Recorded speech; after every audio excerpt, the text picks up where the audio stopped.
मित्रांनो नमस्कार, राम राम, रामकृष्ण हरी. मी आपला मित्र सर्वांचं स्वागत करतोय एका नवीन व्हिडिओमध्ये.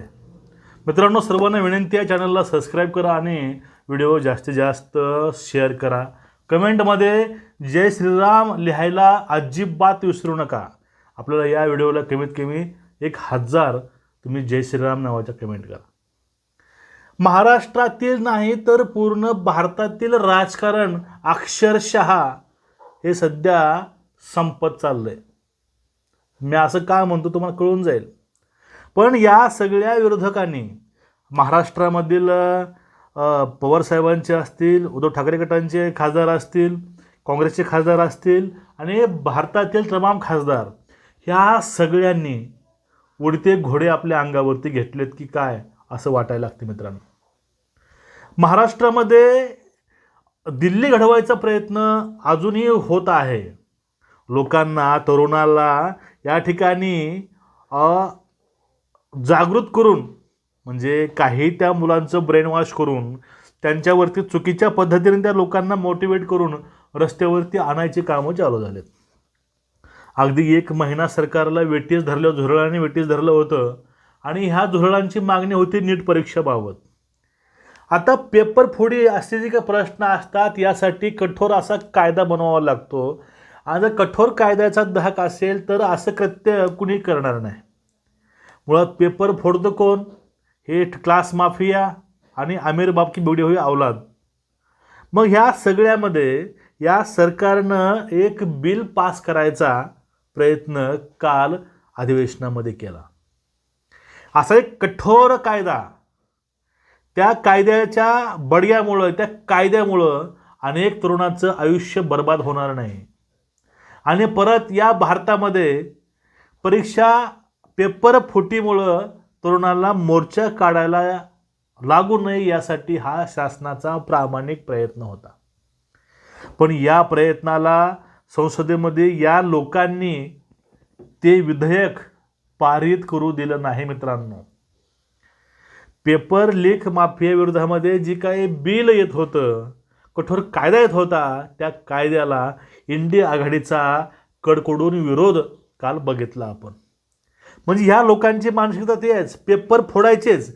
पेपर फोडणार कोण? यांचेच लोक आणि रस्त्यावरती उतरणारे यांचेच लोक. तरुणाला पुढे करून आपल्या गुंडामध्ये घालायचे आणि सरकारला वेठीस धरायचं, फक्त हा यांचा धंदा आहे.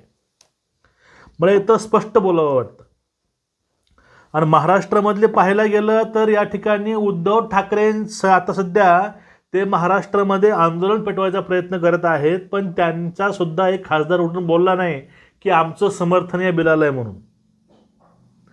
मग ह्या सगळ्या जेने आणि ह्या कॉक्रोच, ह्या झुरळांनी एक प्रश्न यांना विचारायला पाहिजे की तुम्ही ह्या बिलाला नेमका विरोध का करता.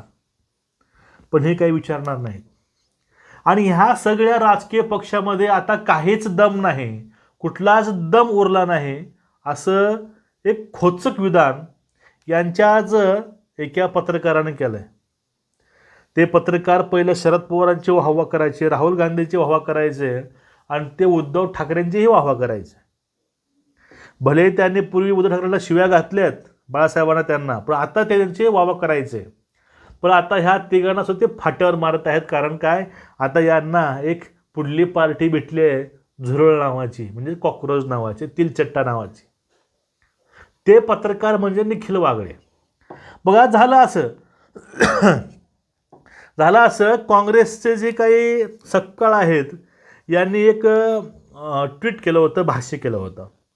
नीट घोटाळ्यातील प्रमुख आरोपी धर्मेंद्र प्रधान यांच्या राजीनाम्यानंतर आता टोलकरी गडकरी यांचा राजीनामा झाला पाहिजे असे म्हणत काँग्रेस प्रदेशाध्यक्ष हर्षवर्धन सपकाळ यांनी केंद्रीय मंत्री नितीन गडकरी यांच्यावरती केलेलं भाष्य आहे.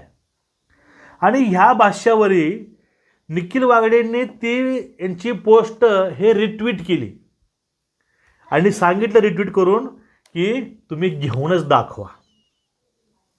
म्हणजे काँग्रेस आणि हे बाकीचे जे काही आहेत यांच्यामध्ये काहीच दम नाही. आता काँग्रेस हे बोलते राजीनामा द्या गडकरीला, पण ते राजीनामा घ्यायची कुवत आणि दम यांच्यामध्ये नाही.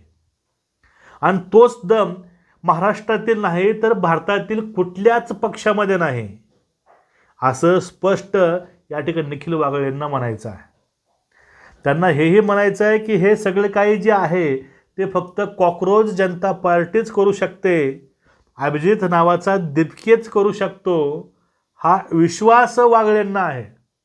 याचा अर्थ मला कळतो का मित्रांनो, की भारतातील जी काही राजकीय विरोधक आहेत, जी इंडी आघाडी आहे, ही इंडी आघाडी नपुसक बनली काय, असा इथे एक प्रामाणिक प्रश्न पडणं स्वाभाविकच आहे.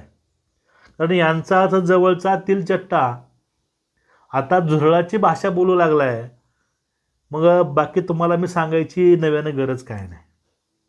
हे सगळं प्रकरण असं आहे.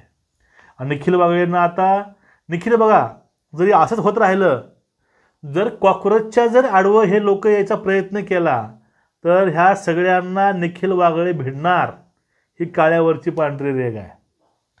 पण या ठिकाणी मला सर्वांना एक प्रामाणिकपणे याच्या माध्यमातून प्रश्न विचारावासा वाटतो. उद्धव ठाकरेंच्या काळामध्ये 5 वेळा MPSC परीक्षेचे पेपर फुटले गेले आणि 5 वेळा परीक्षा लांबवली गेली. त्यानंतर आता पंजाबमध्ये पेपर फुटलेला आहे, कर्नाटकमध्ये फुटला आहे, केरळमध्ये फुटला आहे. मग या ठिकाणी ज्यांचं सरकार आहे ते या विषयावरती काय नाही बोलत आपल्या राज्यामध्ये, पण ह्या सगळ्यांना दिल्लीमध्ये येऊन गोंधळ घालायचा आहे. आणि हे सगळं जे काय आहे, आता ह्या सगळ्या विषयावरती IB डाटा कलेक्ट होते, फॉरेन्सिक टीम यावरती काम करत आहे. त्या आंदोलनाच्या माध्यमातून जे काही इथं गुंड पाठवले होते, गुंड पाठवणाऱ्यालाही तिथं असणाऱ्यालाही याचा परिणाम नक्कीच भोगावा लागणार आहे. तुम्ही काल एक व्हिडिओ बघितला असाल, त्या कॉक्रोच जनता पार्टीमधील जे काही 3 ते 4 भडवे भामटे होते ते पार्टी करत होते. आता इथं प्रश्न पडला आहे, त्या आंदोलनामध्ये 20-21 तरुणांनी आत्महत्या केली म्हणणारे त्यांच्याच जीवावर हॉटेलमध्ये जाऊन नाचतात आणि बाकीचे रस्त्यावरून त्यांनी दगडफेक केलेली आहे, त्यांना आता पोलीस एक एक करून उचलत आहेत. बघा, ह्या लोकांच्या बहकाव्यामध्ये येऊन तरुण आपल्या जिंदगीचे येल लावून घेत आहेत. वेळी सावध होण्याची गरज आहे सर्वांना. आणि उद्धव ठाकरे, संजय राऊत, महाराष्ट्रातले आपले बाकीचे विरोधक, इंडिया आघाडी यांच्यामध्ये खरंच दम नाही हे वागळेने दाखवून दिलंच. पण हे कसे दोन तोंडी आहेत, यांची नेमकी इच्छा काय आहे आणि नेमकं यांच्या मनामध्ये देशाच्या विरोधामध्ये आणि जनतेच्या विरोधामध्ये काय काय आहे हे या कालच्या बिलावरून मित्रांनो समजलं. यांना अक्षरशः तोंडावर पाडलं आहे लोकसभेमध्ये, या अधिवेशनामध्ये. कारण सरकार आपलं काम करत आहे, विधेयक आणतंय, कायदा बनवतंय, त्यांनासुद्धा या लोकांना विरोध करायचे कारण काय, हे कारणं लोकांसमोर आणणं गरजेचं आहे. तुमचं मित्रांनो या दोन्हीही प्रकरणावरती मत काय आहे नक्कीच खाली भरभरून कमेंट करा आणि व्हिडिओ जास्तीत जास्त लोकांपर्यंत शेअर करा.